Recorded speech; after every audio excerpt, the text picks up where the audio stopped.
جی السلام علیکم ورحمۃ اللہ وبرکاتہ۔ میرے عزیز دوستو، آج کل وطن عزیز میں 3 ہفتے سے ایک بحث چلی آ رہی ہے کہ 9 مئی کے بدترین تشدد کا ذمہ دار یا ماسٹر مائنڈ کون تھا، کون ہے۔ یہ ایک آسان سی اور بات یہ ہے، اس دہشت اور تشدد کے سہولت کار کہیں کسی اندھیری کوٹری میں نہیں، نہ ہی ماسٹر مائنڈ کسی غار میں چھپا ہوا ہے، اور حکومت وقت کو اب فیصلہ کرنا پڑے گا کہ ان 3 ہفتے گزرنے کے باوجود اپنی کتنی تذلیل کرانا ہوگی، اور اس ماسٹر مائنڈ اور سرغنہ کا اور کتنے لاڈ پیار دیکھنے ہوں گے۔ اب تو انہوں نے اعلان بھی کر دیا کہ اس کی ملٹری کورٹ میں پیشی ہوگی، اور مگر لاہور کی رابطہ کار ہائی کورٹیاں ہوں یا اسلام آباد کی ہائی کورٹیاں ہوں، ادھر سے وہ سہولت کار بنتے ہیں، اس کو ضمانت پہ ضمانت دیتے ہیں۔ یہ پوری دنیا میں ایاں ہے 9 مئی یعنی یوم بغاوت کا ذمہ دار کون تھا، مگر حکومت کو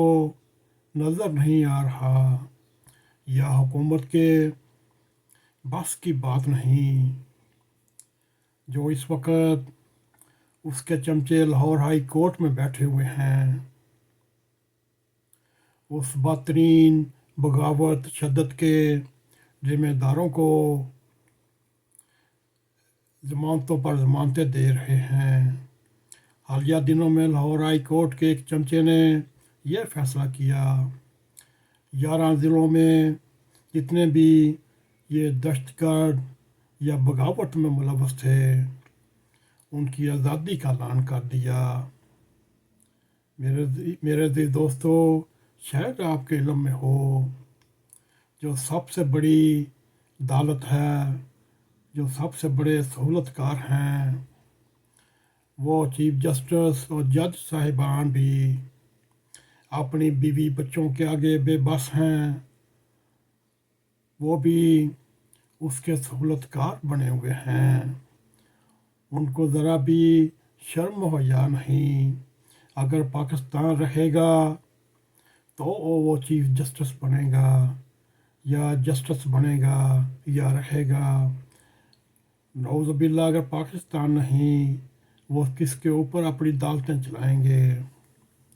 میرے عزیز دوستو، یہ سوچنے والی بات ہے۔ اور اس 9 مئی کے سرغنہ وہ محترم عزت مآب ماسٹر مائنڈ اور سرغنہ جناح ثالث کی خدمت میں درخواست ہے کہ وہ اپنے آپ کو گرفتاری کے لیے پیش کریں، کیونکہ حکومت بے بس ہے، اس کے بس کی بات نہیں۔ ایک سامنے پھر بغاوت کا سرغنہ پھرتا ہو اور اس کو ملک کی عدالتیں سہولت کاریاں دیتے ہوں، اور سب سے بڑھ کر قاضی القضاء کا سربراہ اپنا نظریہ امامت لے کے سامنے آ جاتا ہے، تو پوچھی ہے امامت کی حقیقت مجھ سے،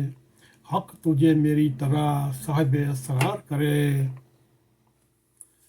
وہی تیرے زمانے کا امام برحق جو تجھے حاضر و موجود سے بیزار کرے، موت کے آئینے میں تجھ کو دکھا کر اے دوست زندگی تیرے لیے اور بھی دشوار کرے۔ میرے عزیز دوستو، حکومت وقت کے لیے دشواری سے بچنے کے لیے ایک یہی طریقہ رہ جاتا ہے کہ جیسے تیسے مل ملا کر شاہی مہربانوں کو بیچ میں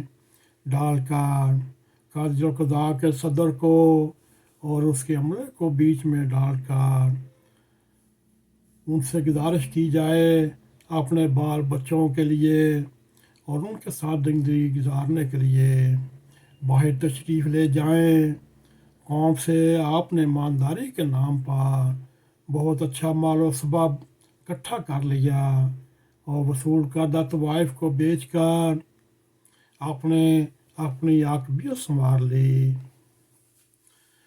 اور ہماری سوچ کے مطابق کم سے کم ساری عمر باہر بیٹھ کر اپنے بچوں کے ساتھ رہ کر اور بچی کو بھی باپ مل جائے گا۔ اگر پھر بھی اس کے برعکس آپ کو لیڈری کا چمونہ کسی کروٹ نہ بیٹھنے دے تو پھر آپ ہمت کریں، لیاقت علی خان کی طرح، ذوالفقار علی بھٹو کی طرح، بے نظیر بھٹو کی طرح وہی حوصلہ دکھائیں جس کی توقع آپ کے اپنے سیاسی مخالفین بھی کیا کرتے ہیں۔